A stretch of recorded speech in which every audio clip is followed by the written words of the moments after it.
And a truthful message shared at the right time can stop fear, stop stigma, stop harm. Communication can save lives.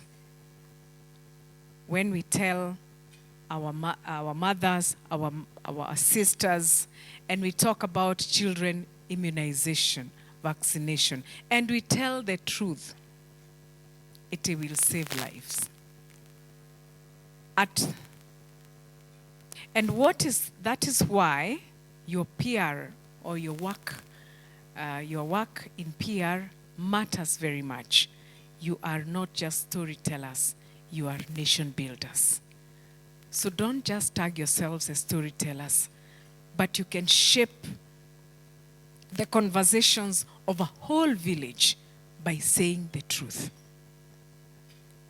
And making sure that the conversations that are happening up here are also cascading down to the bottom of the pyramid. So when a mother in Kisii chooses antenatal care, let's say, and because the information was clear and respectful, that is communication. When a young girl in Garissa learns that her dreams are valid because she had a story that included her, that is communication. When a survivor of gender-based violence finds courage to speak because the narrative shifted from shame to support, that is communication. Your words can open doors, but still they can close them. You, ladies in PR, your platforms can elevate voices or erase them forever. Your storytelling can unite Kenyans or divide us. So tonight, I want to challenge you guys. I want to challenge you. Tell the story with courage. Tell the story that protects dignity. Tell the story that makes the room at the table for those who have always stood outside the door. And as we know, the professionals in boardrooms and newsrooms and hospitals and classrooms, women who are excellent, but still must be twice as good to be considered half as credible. You guys are those women.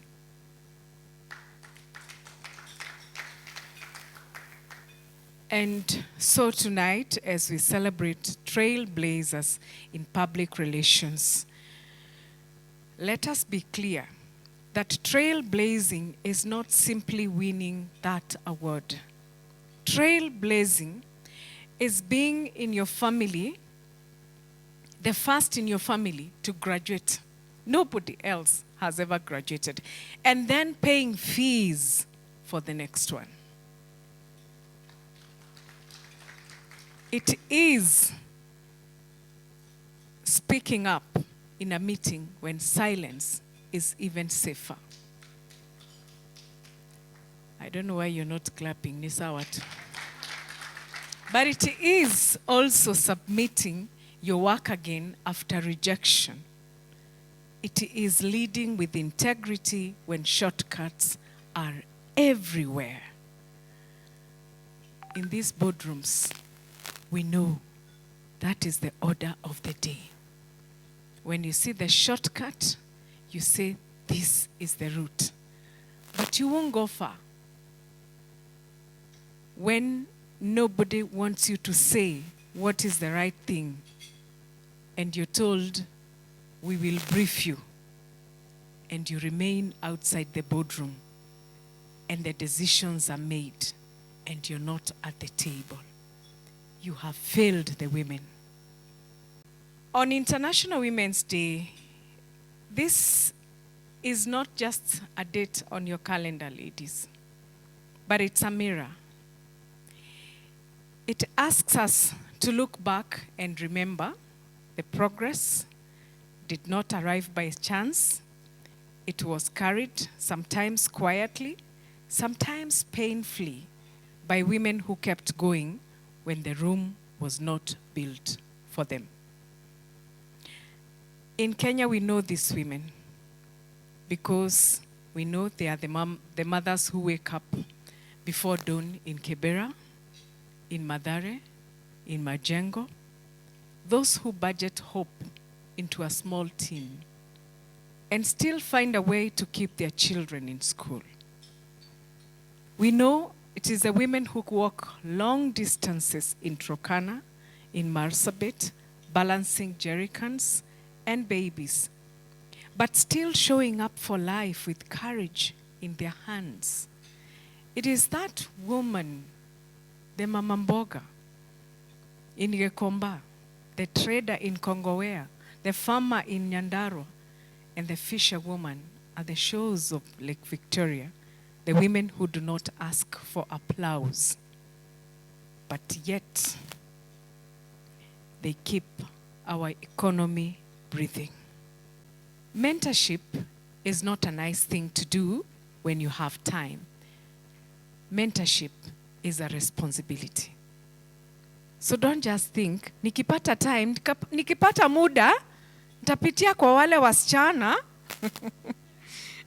nitapitia kanisani. No, my coming here is a responsibility. If I didn't come, I would have failed you. I would have failed the women folk. It is sending that email introduction. That is responsibility. It is recommending a young woman for the role even when you know you are not in the room. It is sharing the pitch template. It is telling her, do not shrink. Do not apologize for ambition. You belong here.